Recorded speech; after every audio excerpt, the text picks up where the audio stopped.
So again, I think a pretty good list of key points you can look to as you would try to run this exercise inside your organization.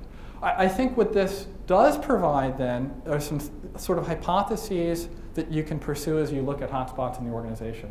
What it doesn't provide from my perspective is a very good framework for you to work with them. So, I mean, again, if you were to turn to your team with this list and say, boy, now you have 6 weeks, can you get your team to run out, work with your stakeholders, figure out how to apply this list, and come back with a good feel of where the 20% is going to come from without impacting business results, and maybe even coming back with stronger business results, because you'll now be able to get some time from those other business stakeholders.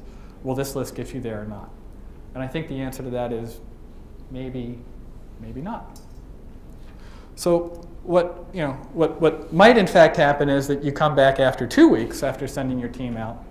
And I won't go through all these, but this is I'm the CLO, I sent my team out, I gave them the list, I gave them whatever else I could find, and they come back with some things like this.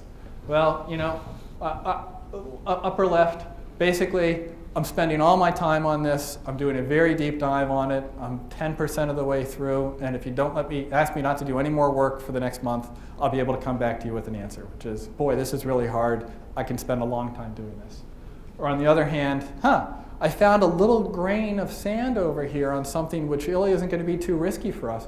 May not make a big difference in cost, but I was really worried about not delivering the important learning that we have to deliver, so I was worried about looking at our core programs. And sort of the middle one, got a great program, Leadership Outward Bound. I understand it's expensive, but it's really popular. Let's make sure we protect the things that we care most deeply about. Or from another perspective, let's just cut out an audience that we started to look at last year. Not really thinking about whether that audience is important for the business or not, but we haven't really figured those guys out yet, so that's a quick one we can lop off the tree. Boy, we've been wanting to get that shiny new technology platform for a long time, so all you have to do is give us the money for the platform this year, and we'll be happy to turn that money back in terms of efficiencies. We'll get our money out of you this week. So lots of ways where teams can come back with ideas that there's good thinking behind these, but they're not going to get to the business target we're looking for. Now, one of the other things I did both before this talk, but also over the past few years, is I'm continually looking for other fields that have similar problems to we have to see, maybe we can borrow something instead of having to create it ourselves. And one of my favorites to look at is IT. I think IT tends to be the more formal processes than in the learning field. In some sense, they have a different shape of products they're working with. And so, I struggled a little bit to find good examples here, but do you guys think IT would have a better shot at doing this than we would? Well, so this is what I found from McKinsey's annual survey. McKinsey runs a survey basically trying to see how well is IT serving the business needs each year, and come back with results. So their title this year is IT's Unmet Potential. If you read that article, there's a reference at the bottom of this talk to all the sources that I'll cite here. If you go back and read that article and you simply scrub out IT and you put in learning, training, and development, it's a fascinating thing to see. It's exactly the same issues, which is, boy, the CIO, like the CLO, is trying to get a seat at the table as a business partner. The CIO, like the CLO, is sometimes seen as a technician as opposed to a business partner and needs to think more about what the business needs. The CIOs are frustrated, like CLOs are, for having specific operational techniques they can use to do that. The way the technology is changing over time is making content be decentralized, platforms be decentralized. There's a notion of, boy, how do we leverage this for the business without getting in the way, without ending up with something in 5 years we're going to have to redo from scratch. So a whole bunch of things about the parallels between the two functions. Unfortunately, we can't just go borrow our solution from these guys. So what I'll try to do in the next 30 minutes or so are hit some of the highlights for how we might do this inside the learning organization. To start out with, before going through some of the framework, just some key ideas for how you might think about this. First thing is that the idea is that you need some form of analytic elegance about this. That's the rifle, not the shotgun, which is most of us have very complicated learning portfolios in our businesses.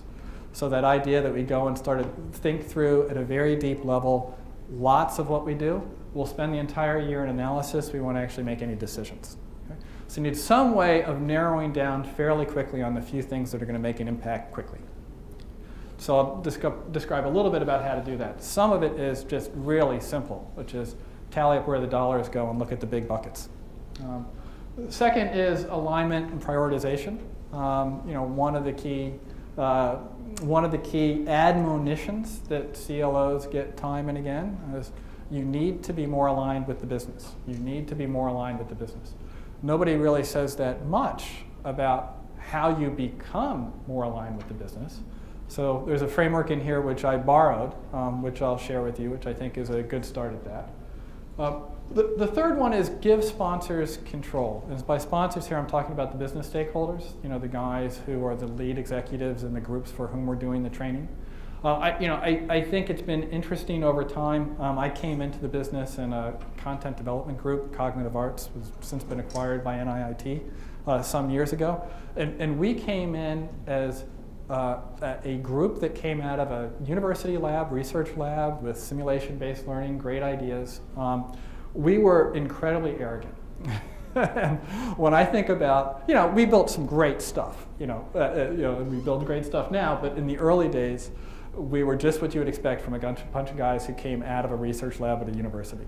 Just, we will tell you what you need. And if you want to buy it, that's great. If you don't want to buy it, we'll tell somebody else what they'll need, and they'll buy it, and they'll beat you. was sort of our attitude. I think we're a little bit more mature now, but I do think in general in the learning field, there's a huge challenge for how you involve stakeholders. Because on the one hand, stakeholders will never understand our technology, our language. This idea of performance objectives is a little confusing to them. This idea of, well, would you prefer that to be 2 parts of webinar and 1 part of e-learning with a classroom finale? Well, I don't know. It's like, I sort of go to the doctor and he says, would you prefer 2 parts medicine and 1 shot? It's like, can you help me here? But there is a way that we need to be able to talk to sponsors, stakeholders, to give them control by talking to them in their terms. So I'll share a little bit of some ideas about how to do that. And the final one is look to the future, and that comes back to using this year as an opportunity, which is, I do think that it's been nice to see the field mature over the past decade or so that I've been in it, where increasingly the T&D function is talking in more and more business terms to the business community.